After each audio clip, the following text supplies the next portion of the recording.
Hello! Thank you so much for dropping by this video. I am very excited to share about what the original 12 steps looked like. It's a little different from when you think of the 12 steps today, you think of meetings and a sponsor um, but originally the 12 steps and meetings were part of it and sponsor was maybe part of it, but the original intention and focus of the 12 steps was to have a spiritual awakening and literally become an instrument of a higher power. Some people call it God. In the 12-step community, many people come up with beautiful names such as Spirit of the Universe, Creative Intelligence. Regardless, a higher power. Become literally an instrument of this higher power and live a life of service with connection, with being guided by this higher power.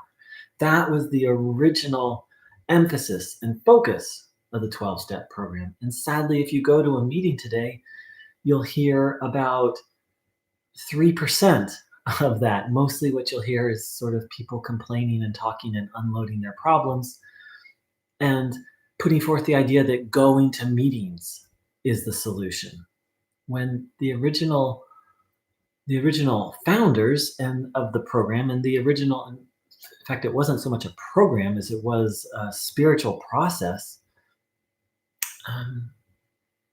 said that the whole point of this is to help people have a higher power and have a life-changing spiritual experience.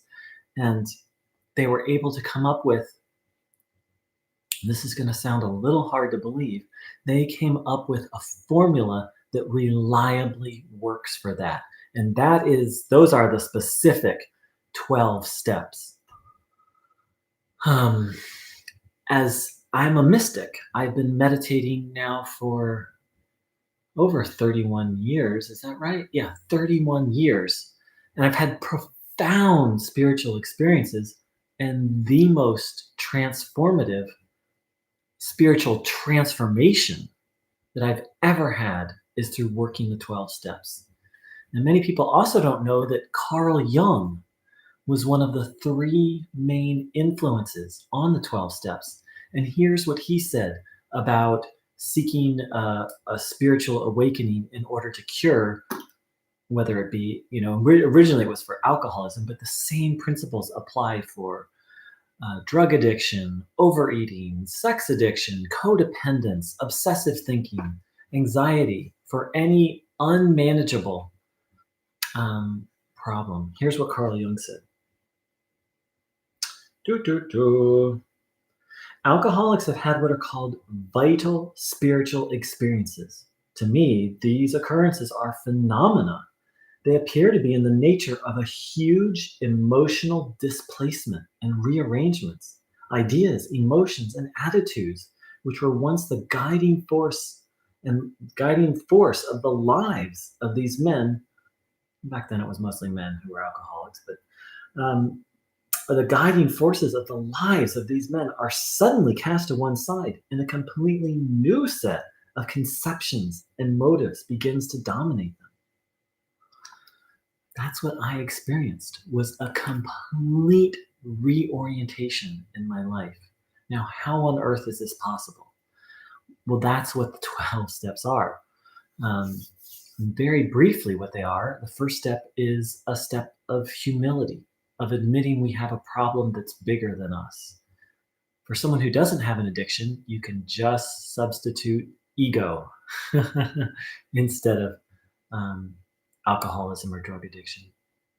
The second is belief in a higher power that can actually cure, literally remove the problem. The third step is making a decision to turn, I'll just quote, it's made a decision to turn our will and our life over to the care of God as we understood him, or add to a higher power as we understood him. The fourth step is made a fearless and searching moral inventory of oneself. It's looking within and finding what are the root causes of the problem that one is seeking help with. Step 5 admitted to God, to ourselves, and to another human being the exact nature of our wrongs. Having done this introversion and taken what's literally an inventory of ourselves, we reflect on it, you share it with another person, which is a kind of confession, which is actually very powerful. And in essence, you admit it to God. 6, we're entirely ready to have God remove all these defects of character. One reflects, am I willing to have dishonesty, selfishness, fear, and whatever other resentment and whatever other things you found in the inventory? Am I literally willing to have that be gone, have that lifted? The next step is humbly ask God to remove our shortcomings. Literally saying a prayer, please take these away, but not just take these away so I can better do your will, so I can better serve and be helpful. Step 8 is made a list of all persons we had harmed and became willing to make amends to them all. One of the things that these early alcoholics recognized is that they were doing the addictive behavior to run from guilt and shame from harm they had done. So again, it's not just about going to meetings and not drinking, it's about removing the cause of the problematic behavior. In fact, in the book, it says alcohol is but a symptom. So we're finding what are the actual causes of the addictive behavior. Step 9, made direct amends to such people, making the amends, apologizing, making right past wrongs. Step 10, continue to take personal inventory, and when we were wrong, promptly admit it. When we do something out of harmony, immediately make amends, and also keep an eye out for the specific things that really disconnect us from God. In fact, I'm going to read something on that. The idea is to stay in connection with the divine and to once again to be of service. And so we keep an eye out specifically for fear, resentment, dishonesty, and selfishness. And there's a very simple practice to do when those things arise and ask that it be lifted. So here is, and we're looking at step 10 now. We rigorously commenced the way of living as we cleaned up the past. We vigorously commenced this way of living as we cleaned up the past. Up till now, what we've been talking about is the past. Now you're more in the present. We have entered the world of the spirit. Our next function is to grow in understanding and effectiveness. Continue to watch for selfishness, dishonesty, resentment, and fear. When they crop up, we ask God at once to remove them. We discuss them with someone else immediately and make amends quickly if we have harmed anyone. Then we resolutely turn our thoughts to someone we can help. Love and tolerance of others is our code. So early alcoholics realized that resentment, fear, dishonesty, and selfishness are the main blocks to staying connected to God. So when they arise, they've created a very simple process for removing it, and it works. Oh my gosh, all the steps are miraculous, but the 10th step. After that, the 11th step is sought through prayer and meditation to improve our conscious contact with God as we understood Him, praying only for knowledge of His will for us. So step 11 then is going throughout the day, continually asking, saying, thy will be done. I'm not running the show anymore, higher power. You're in charge. Guide me. Where would you have me go? What would you have me do? What would you have me say? So we develop this attitude. It's step 11 goes with you all throughout the day of, okay, higher power, what's next? What would you have me do? And there's different ways to say it. Someone more religious might say, okay, God, what's your will?